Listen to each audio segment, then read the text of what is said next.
Bueno, continuando con lo que son las clases de Morfofisiología 3 de la Francisco de Miranda, vamos a ver hoy lo que es la clase de cuello, una clase algo larga, pero vamos a tratar de resumirlo lo más que pueda. En cuanto a lo que es la parte esquelética, tenemos que se compone de lo que es la columna cervical, el cuello y el hueso hioide. El hueso hioide es un hueso que está a nivel por delante de la vértebra cervical y sirve para inserción de muchos músculos. Sabemos que él tiene los cuernos posteriores, su cuerpo, que sirven de inserción de los músculos de la lengua, sobre todo. Ahora, en cuanto al cartílago, la parte cartilaginosa del sistema respiratorio. Cuando ustedes vieron en Morfo 2 la parte de sistema respiratorio, vieron estos cartílagos, pero es necesario que ustedes los vuelvan a ver en este momento. Ahora, lo que es estos tres cartílagos que vemos aquí, el cricoide, el tiroides y la epiglotis, son los tres cartílagos que son impares. Los otros son los pares, que los vemos detrás de aquí del tiroides, que son estos aquí, que ayudan a los movimientos de las cuerdas vocales. Entonces ya sabemos que después de la tráquea hacia arriba, después de la tráquea tenemos el cricoide, luego el tiroides y luego el hueso hioide, y detrás tenemos la epiglotis, que es la que ayuda a cerrar las vías respiratorias mientras tragamos. Fíjense que aquí tenemos la membrana tiroidea y aquí la membrana cricotiroidea. Lo vemos en una vista lateral: cricoide, tiroide y el hueso hioide con la epiglotis. Y a través de la membrana cricotiroidea es que se hace la cricotomía. Igual así, si hacemos un corte sagital, vemos aquí lo que son los cartílagos que ayudan a las cuerdas vocales. Las cuerdas vocales están a este nivel, y el espacio que hay entre las cuerdas vocales es que se llama la glotis. Es decir, que la glotis no es un órgano como tal, sino un espacio que hay entre las dos cuerdas vocales, y por eso es que entonces este cartílago se llama epiglotis, porque está por encima de la epiglotis. Ahora, en cuanto a las vértebras, tenemos unas vértebras modelo, unas vértebras que son diferentes a las otras en las cervicales, que son el atlas y el axis, que son C1 y C2. Perdón, aquí C2. ¿Qué tenemos que saber del atlas? Tenemos un tubérculo posterior, un tubérculo anterior, el foramen oval, el foramen vertebral, por donde se va a formar el conducto raquídeo, las carillas para las carillas articulares, y a los lados la apófisis transversa. Ahora, esas apófisis transversas tienen la característica que tienen unos tubérculos, un tubérculo anterior y un tubérculo posterior. Es decir, tubérculo anterior de la apófisis transversa, tubérculo posterior de la apófisis transversa. Y lo que llamamos el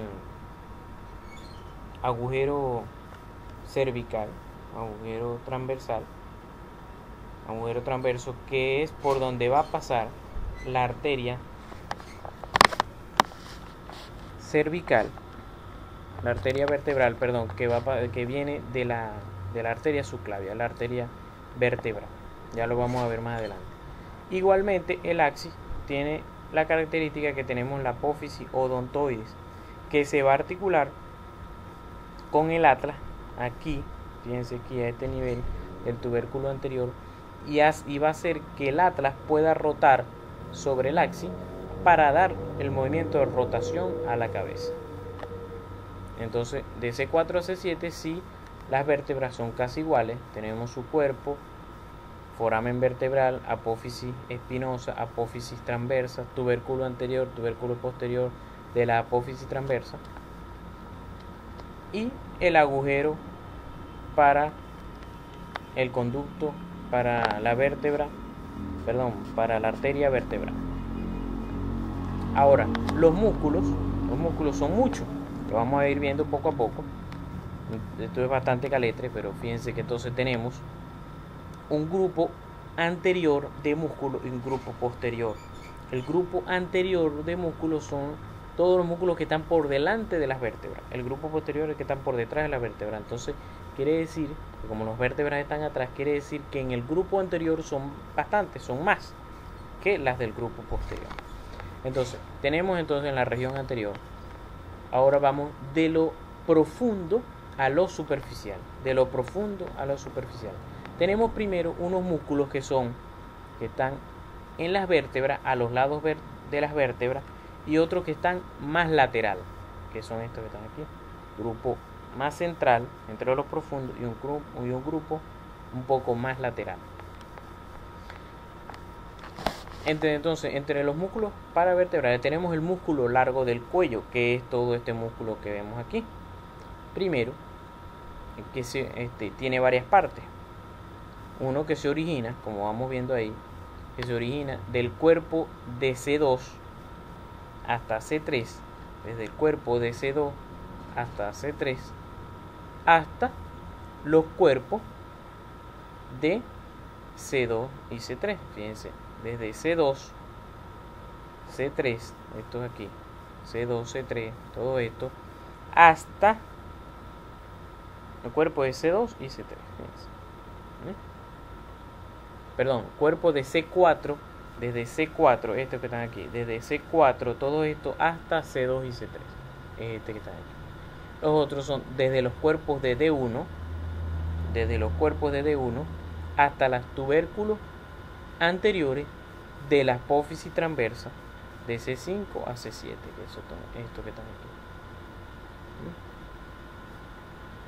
Y el otro que se originó desde los tubérculos anteriores de la apófisis transversa de C3 a C5 hasta el tubérculo anterior del atlas, que es este que está aquí, hasta aquí, tubérculo anterior del atlas. Todos estos músculos van a ayudar más que todo a la flexión, como estamos viendo aquí, a la flexión.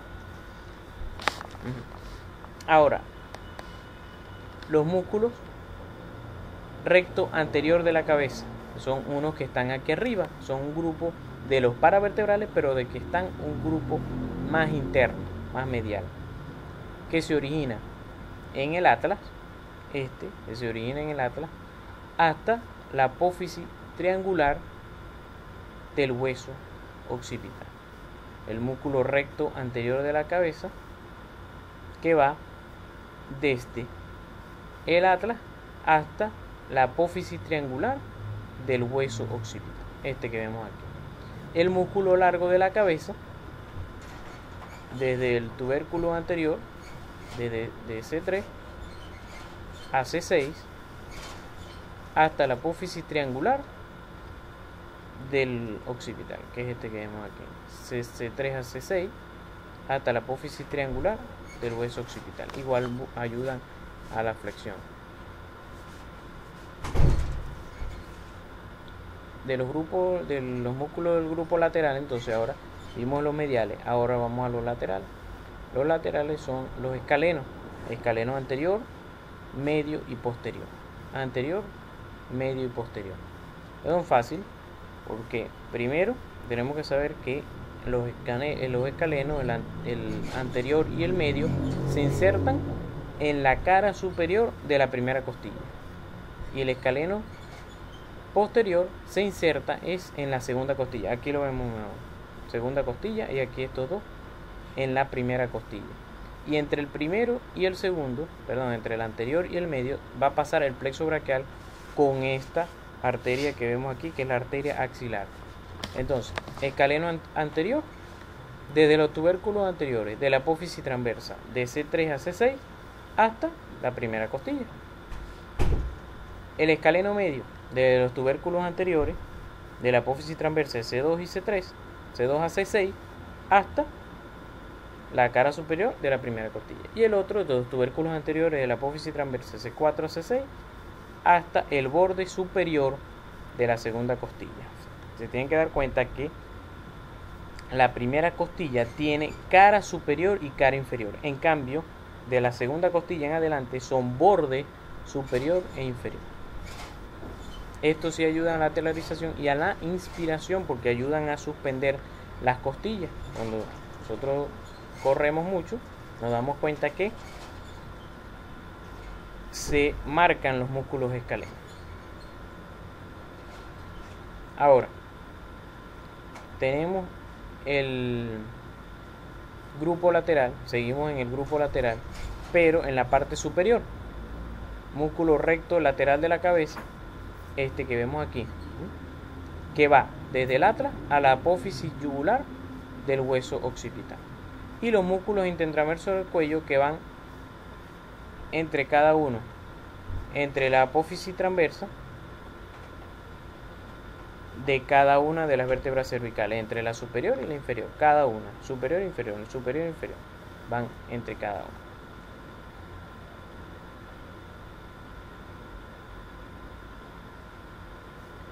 Los músculos infrayoideos.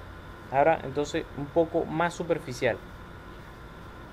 Tenemos músculo infrayoideo, y vemos el ioide, músculo infrayoideo y músculo suprayoideo.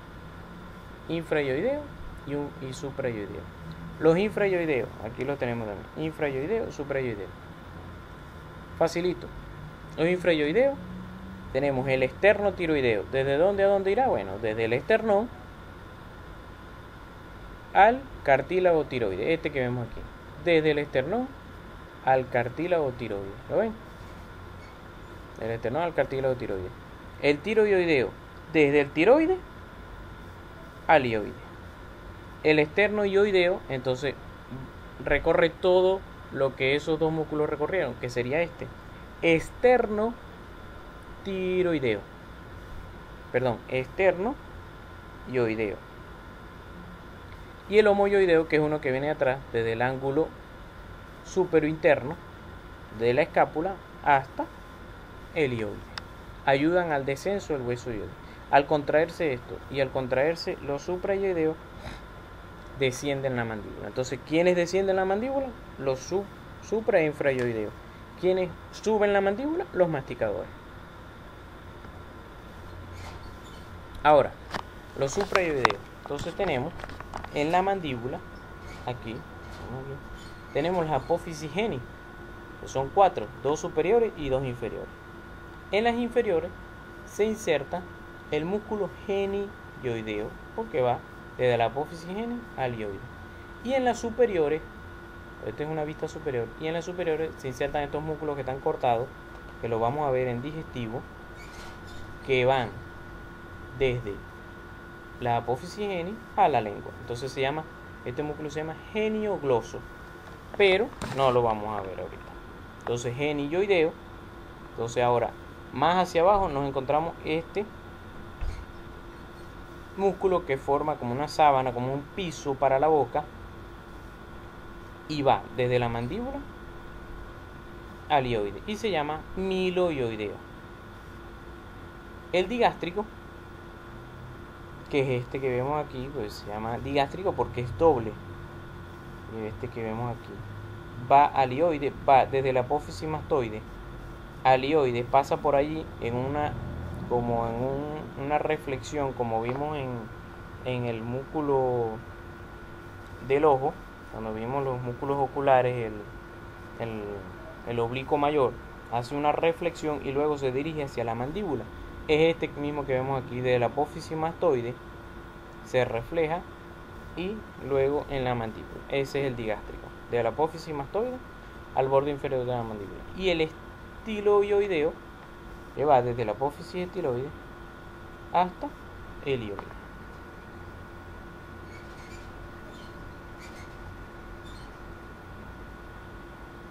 Y el último, el músculo esternocleidomastoideo, que como sabemos tiene dos vientres, uno que va del esternón, otro de la clavícula, y los dos se dirigen hacia la mastoide. Este músculo es un músculo fuerte, un músculo que puede hacer todos estos tres movimientos dependiendo de la posición en que esté la cabeza. Entonces, si estudiamos la biomecánica de la columna cervical, nos damos cuenta, o sea, tendríamos que estudiar por dónde pasa el eje de la cabeza, y dependiendo de la inclinación que tenga en un momento dado la cabeza, el músculo se va a contraer y va a mover la cabeza, dependiendo de cómo esté la cabeza en ese momento. Ahora, en la región posterior tenemos 4 planos. Entonces ahora vamos de lo superficial a lo profundo. Tenemos primero el plano más profundo.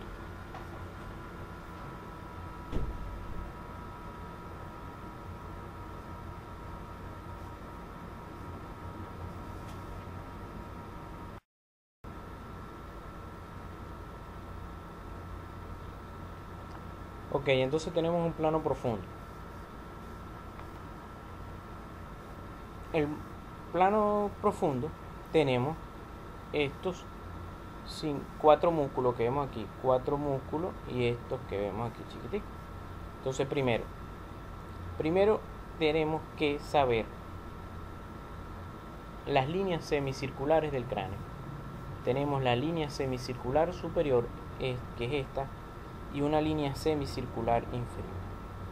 La línea semicircular inferior la vamos a dividir en tercio interno, tercio medio y tercio externo.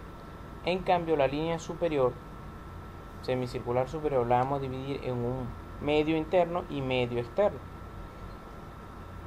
Entonces, el músculo posterior menor de la cabeza va desde el tubérculo posterior del atlas al tercio interno de la línea semicircular inferior o línea nucal inferior. El recto posterior mayor de la cabeza va desde la apófisis espinosa del axis hasta el tercio medio de la línea nucal inferior. El otro va, el oblicuo inferior de la cabeza, desde la apófisis espinosa del axis a la apófisis transversa del atlas. Y el otro va desde la apófisis transversa del atlas hasta el tercio externo de la línea semicircular inferior o línea nucal inferior. Y los músculos interespinosos, que van desde la apófisis espinosa superior a la apófisis espinosa inferior. Todos estos músculos van a ayudar más que todo a la extensión, los posteriores. Claro, estos arriba de la cabeza, estos arriba que están cerca de la cabeza, que van a ayudar también a la rotación. Viene un segundo plano, lo superficial a lo profundo, que se llama plano del semiespinoso y longísimo de la cabeza. El músculo semiespinoso va desde las apófisis transversas de C4 y C6 hasta el hueso occipital entre las líneas nucales, que sería este que está aquí, apófisis transversa C4, C6, hasta el hueso occipital entre las dos líneas nucales, entre la línea nucal superior y la línea nucal inferior. Y el longísimo de la cabeza, que es este que está aquí, este aquí, que lo ven profundo, disculpen, desde la apófisis transversa de C4 y C7 hasta la apófisis mastoide. Hasta la apófisis mastoide. El semiespinoso de la cabeza es este. Ahora, tenemos un tercer plano, plano del esplenio y elevador de la cabeza. El esplenio es un músculo que va desde las apófisis espinosas de C7 hasta D4 hasta el medio externo de la línea nucal superior. Aquí me equivoqué, de la línea nucal superior. Y el músculo elevador de la escápula que va desde el ángulo aquí, desde el ángulo supero interno de la escápula hasta la apófisis transversa de C1 o C3, que es este que está aquí, que casi no se ve. Y el otro, el músculo más superficial, que es el músculo trapecio, que se dirige desde todas las vértebras dorsales, todas las cervicales y el medio interno de la línea nucal superior. Todas esas fibras se dirigen hasta la clavícula y la espina de la escápula. Entonces la clavícula tiene un borde anterior y posterior, y la espina tiene un borde superior e inferior. Entonces el trapecio se dirige al borde posterior de la clavícula y al borde superior de la espina de la escápula. En cambio, el deltoide se inserta en el borde inferior de la escápula y el borde anterior de la clavícula. Obviamente la función de este músculo es elevar el hombro, y recordemos que está inervado por el 11º par craneal.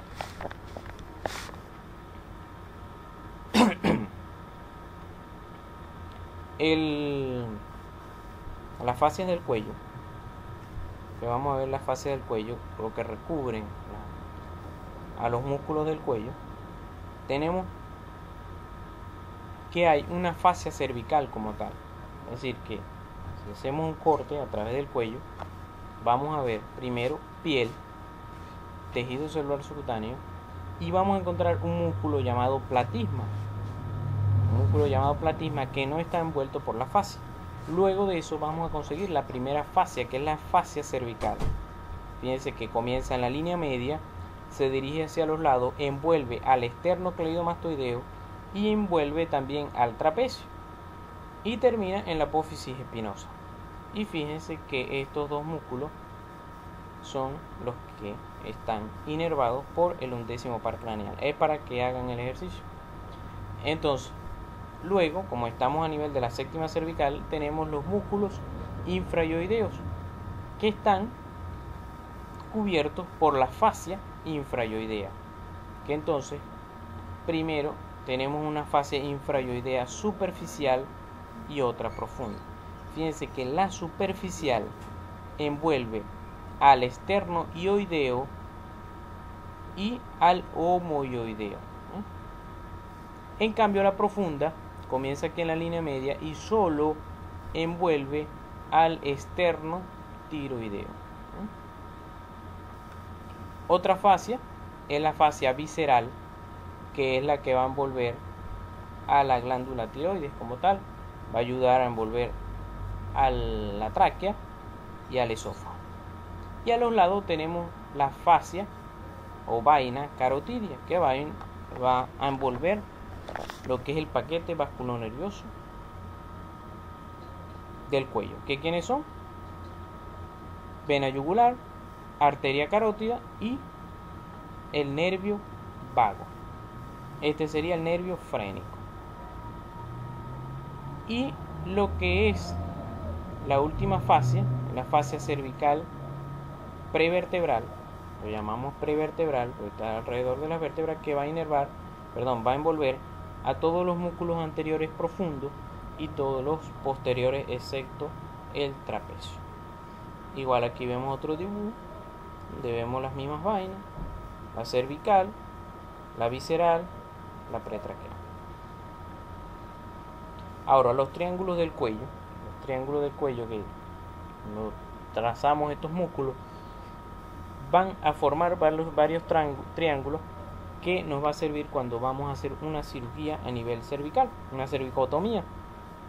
Nos van a servir de puntos de referencia, no es querer ladillar, sino que nos van a servir de puntos de referencia. Estos dibujos, tengo que decir que los hallé en un video de YouTube, ya no me acuerdo de quién es, pero me sirvieron. No llegué a conseguir un libro que los explicara tan mejor como los conseguí allí. Ahora, todos estos triángulos se van a formar por este músculo, que es el esternocleidomastoideo, el homoioideo y el digástrico. Entonces me va a formar aquí el submandibular, este triángulo submentoniano, este triángulo llamado muscular, triángulo carotidio porque se aprecia la carótida, triángulo frénico, supraclavicular y triángulo occipital. Ahora, yo nada más voy a nombrar lo que en verdad les va a interesar, lo que en verdad les va a importar hasta ahora. Ustedes pueden decir, ¿les interesa más? Si lo siguen investigando. Tenemos que el músculo digástrico, que viene de el esternocleidomastoideo, pasa al hioide y luego se dirige hacia adelante. Entonces él va a formar este triángulo entre los dos digástricos. Va a formar un solo triángulo en la línea media que tiene como límite a nivel posterior o inferior el hioide y hacia los lados los vientres anteriores del digástrico. ¿Quién va a pasar por delante allí? Lo que es la yugular anterior, la vena yugular anterior. El triángulo submandibular, que es el mismo que estábamos viendo aquí, este que se forma aquí, es este mismo. ¿Cuáles son los límites? Externo, el borde inferior de la mandíbula. Interno, el digástrico. Posterior, el estiloideo. El estiloideo. Contenido. Ahí sí pueden buscar ese video, lo detalla bastante bien, pero ¿quiénes son importantes? La glándula submandibular con su conducto, el conducto de Wharton, la arteria facial,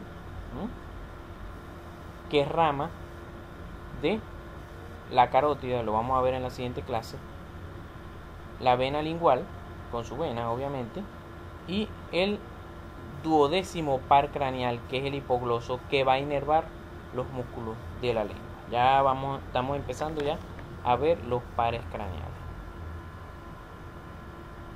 Triángulo muscular, que es un triángulo anterior, nos va a dar por arriba el homoyoideo, por debajo el esternocleidomastoideo y por delante lo que es la línea media.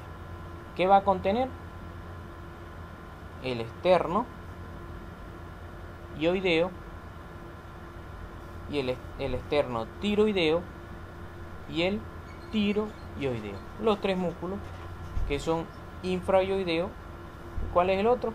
Infrayoideo, el homoyoideo. Entonces, como el homoyoideo va a ayudar a formar el triángulo, los otros tres forman parte del contenido de ese triángulo. Bueno, y aquí la glándula tiroide, la paratiroide, la misma tráquea.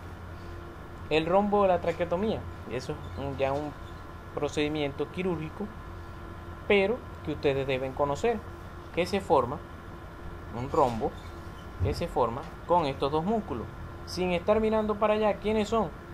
Externo tiroideo y el externo ioideo. Van a formar un rombo. En el centro del rombo podemos hacer la traqueotomía, pero es un procedimiento quirúrgico, un procedimiento que nosotros como médicos generales podemos realizar es la cricotomía, que es un procedimiento entre el cartílago cricoides y el tiroides. Es decir, abrir la tráquea como tal es un procedimiento de cirugía. En cambio, el procedimiento salvatorio de un médico general es la cricotomía, porque en la traqueotomía está el peligro de lesionar la glándula tiroides, y eso sí es un problema. Bueno, siguiendo con la anatomía. Triángulo carotidio. Ve, hacia adelante, homoyoideo. Hacia atrás, esternocleidomastoideo. Hacia arriba, hacia arriba, el digástrico. ¿Qué vamos a contener? Facilito. El paquete vasculonervioso del cuello. ¿Cuál es? Arteria carótida, vena yugular, nervio vago, parte del asa cervical, que es parte del plexo cervical. Triángulo occipital, ¿a quién tenemos? Posterior, el trapecio. Anterior, el esternocleidomastoideo. Y inferior, el homoyoideo. ¿A quién vamos a tener como contenido? Que nos vamos a grabar más que todo el undécimo par, que va a inervar ¿a quién? A los músculos que forman parte de este triángulo, el trapecio y el esternocleidomastoideo. Y muy importante también la arteria occipital, o la arteria occipital, que va que es rama de las terminales, de las colaterales de la arteria carótida externa, que la vamos a ver en la siguiente clase. El triángulo supraclavicular. En el triángulo supraclavicular tenemos por delante esternocleidomastoideo, por detrás homoyoideo, por abajo la clavícula, ¿verdad? ¿A quién vamos a tener allá adentro? Los escalenos con el plexo braquial y la arteria subclavia, que van emergiendo, como les había explicado. Y el último triángulo, el triángulo frénico, que está entre los dos vientres del esternocleidomastoideo y la clavícula. ¿Quién va a pasar por aquí? Obviamente el nervio frénico. ¿Qué hace el nervio frénico? Ya lo vamos a ver. Ahora, irrigación del cuello. Tenemos principalmente 5 arterias. 5 arterias que son ramas de la arteria subclavia. Entonces ya sabemos que viene la aorta, hace el callado aórtico y nos da 3 arterias. El tronco brachiocefálico, porque de ahí sale braquio, la subclavia, cefálico, sale la carótida en la derecha, y hacia la izquierda sí sale independiente la carótida y la subclavia. Ahora, cuando nos conseguimos entonces con la subclavia, tenemos 5 ramas principales. Primero, la arteria vertebral, que es la que dije, que mencioné, que va a pasar a través de los agujeros transversos, de las apófisis transversas, de las vértebras cervicales, y que van a ayudar a la irrigación del encéfalo, de la parte posterior del encéfalo, y eso lo vamos a ver en la segunda unidad. No se les olvide la arteria vertebral, rama de la subclavia, va a subir al cerebro. La mamaria interna, que es esta que vemos aquí, que este dibujo del Rubier, que la tiene aquí como torácica interna. Mamaria interna es muy importante para los cirujanos de tórax, porque va a irrigar lo que es la mama. Entonces, la mamaria interna va a irrigar los cuadrantes internos de la mama. En cambio, los cuadrantes externos van a irrigar ¿quién? La mamaria externa, que va a ser rama del axilar, porque ya va a ir más o menos a este nivel. La otra arteria, costo cervical, tronco costo cervical, que me va a dar la intercostal suprema y la cervical profunda. La costo cervical, la cervical profunda, que es esta que vemos aquí, y la intercostal suprema, porque ella va a descender y va a dar las primeras 3 intercostales. Las otras intercostales ya la da la aorta cuando va bajando y va dando las intercostales, que eso lo vieron en Morfo 2. El tronco tirocervical es este que vemos aquí, da varias ramitas. Tiroidea inferior, que es esta que vemos aquí, que va a irrigar ¿qué? La parte inferior de la tiroide. La parte superior de la tiroide la irriga la carótida externa, y eso lo vamos a ver en la siguiente clase. La cervical ascendente, que es esta que vemos aquí, va a irrigar los músculos que ya vimos del cuello. La otra, la transversa del cuello. Y la última, la supraescapular, que junto con la dorsal de la escápula, que ya es rama de la axilar, van a formar un complejo vascular en la escápula para irrigarla. Por eso es que en una fractura de escápula se pueden formar fácilmente hematomas porque la escápula está irrigada por 3 arterias: supraescapular, la dorsal de la escápula, y otra arteria aquí a nivel inferior que no recuerdo en este momento. Y bueno, y la arteria dorsal de la escápula.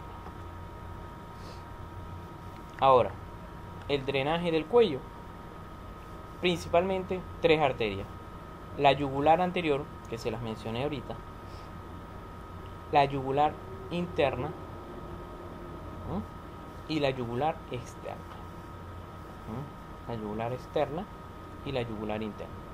Todas estas vienen de drenar la cabeza, sobre todo la yugular interna, se sale de la base del cráneo y se van uniendo, y entonces van formando toda esta red venosa que va a terminar, las yugulares se van a terminar uniendo con la vena subclavia y van a formar el tronco venoso brachiocefálico, que los dos troncos venosos brachiocefálicos se van a unir y van a formar la cava superior que va a drenar en la aurícula derecha. Así deben estudiar la irrigación, siempre recordar más allá, más acá, para ir relacionando. Entonces, yugular anterior, que en introducción a la práctica médica van a ver pulso venoso, cómo se mide la presión de la aurícula a través de lo que es la yugular externa. Y fíjense bien, le van a decir, no, que lo que se ve es la yugular interna no se ve porque está tapada por el esternocleidomastoideo. Lo que se ve es la yugular externa.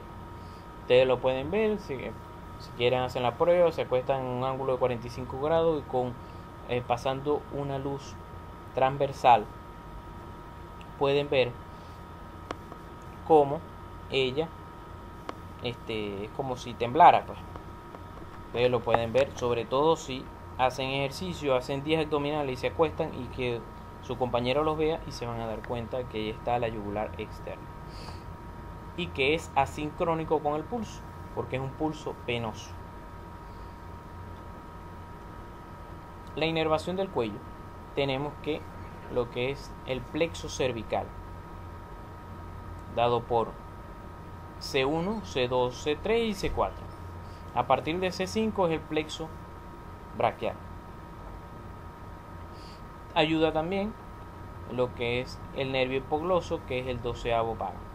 Fíjense, entre C1 y C2 se va a formar un asa que va a dar una ramita que va a ayudar al hipogloso para los músculos de la lengua, y otro para los músculos rectos, lateral largo y recto anterior de la cabeza. Entre C2 y C3 se va a formar un asa que va a inervar los músculos un poco más superficiales del cuello, y va a dar las ramas en los nervios auricular mayor y menor.